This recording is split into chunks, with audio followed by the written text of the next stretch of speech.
మంచి శకునములే అనేది పాత పాట. కానీ ఇదే పాట ప్రస్తుత తెలంగాణ బీజేపీ పాడుతోందా? ఈ ఫలితం సాక్షిగా ఇక అధికారమే పరమావధిగా కొనసాగుతోందా? కాంగ్రెస్కి ప్రత్యామ్నాయం తామే అంటూ సంకేతాలిస్తోందా?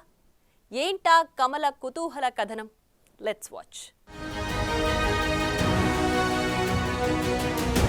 ఎమ్మెల్సీ విజయంతో ఫుల్ జోష్లో ఉందట కాషాయ దండు. ఇప్పటి నుంచే వచ్చే ఎన్నికలను టార్గెట్ చేస్తుందట కమలం బ్యాచ్. చాప కింద నీరులా కనిపించకుండానే బలోపేతమవుతుందట.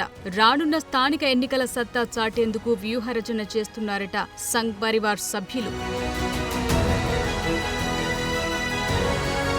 ఇటు బీఆర్ఎస్ నేతలు వేస్తున్న పారని పాచికలు, అటు కాంగ్రెస్ వైఫల్యం వెరసి తమ గళాన్ని ప్రజల్లోకి మరింత బలంగా తీసుకెళ్లడానికి కమల దళం భారీగానే సిద్ధపడుతోందట. గత సార్వత్రిక ఎన్నికల్లో అనుకున్న లక్ష్యాలకు భారీగా గండిపడింది. అధికారం అందని ద్రాక్ష అయ్యింది బీజేపీకి. అయినా సరే తమ ఓటింగ్ శాతం అయితే పెంచుకుంటూ వెళుతున్నామని తెగ సంబరపడిపోతున్నారట స్థానిక కమలనాథులు.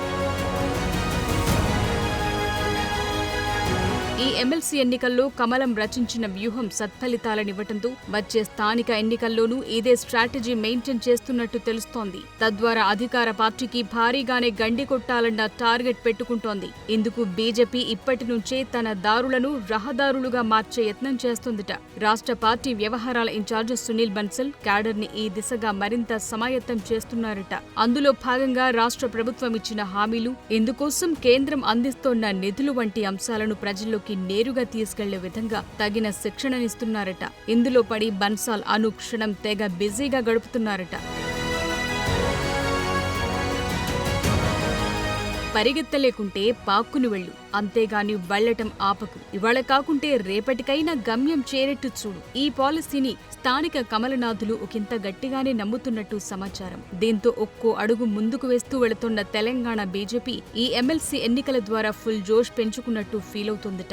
దానికి తోడు బీజేపీ సాధించిన ఈ విజయం ఏమంతా తక్కువ కాదని, తెలంగాణ రాజకీయాల్లోనే పెను ప్రభావం చూపించే అవకాశముందని అంచనా వేస్తున్నారట.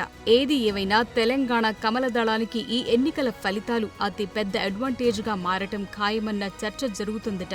ఈ అంశంపై పార్టీలోనూ అంతర్గతంగా పెద్ద ఎత్తున డిబేట్ నడుస్తోందట. తెలంగాణలో 2 ఎమ్మెల్సీ స్థానాల గెలుపు ఆ పార్టీకి అత్యంత కీలకం కాబోతోందని, ఈ టర్నింగ్ పాయింట్ తో ఉత్తర తెలంగాణ జిల్లాలపై పార్టీకి మరింత పట్టు పెరిగినట్టేనని అంచనా వేస్తున్నారట సంఘ్ సభ్యులు.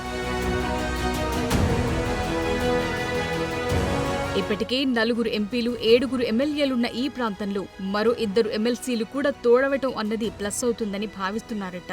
ఈ కూడికలు తీసివేతల కార్యక్రమం ద్వారా బీజేపీ హైకమాండ్ రాష్ట్రంలో పాగా వేయటానికి గట్టిగానే ప్రయత్నిస్తుందట. ఇప్పటికే ఎమ్మెల్సీ గెలుపుతో ఆత్మవిశ్వాసం రెట్టింపు చేసుకున్న కాషాయ దళం తర్వాత స్థానిక ఎన్నికల్లోనూ పట్టు బిగించి కాంగ్రెస్ ప్రత్యామ్నాయం బీజేపీయే అన్న సంకేతాలనిస్తోందట. ఏ నాటికైనా తమ కల నిజం చేసుకోవటానికి గాను కమలనాథులు గట్టిగానే తమ మెదళ్లకు పనిపెడుతున్నారట.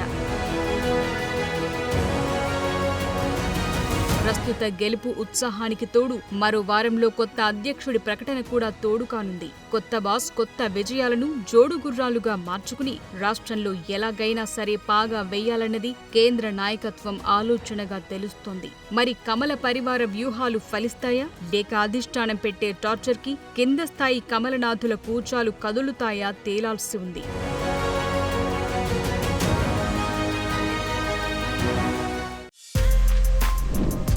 For more videos like this, subscribe Big TV channel.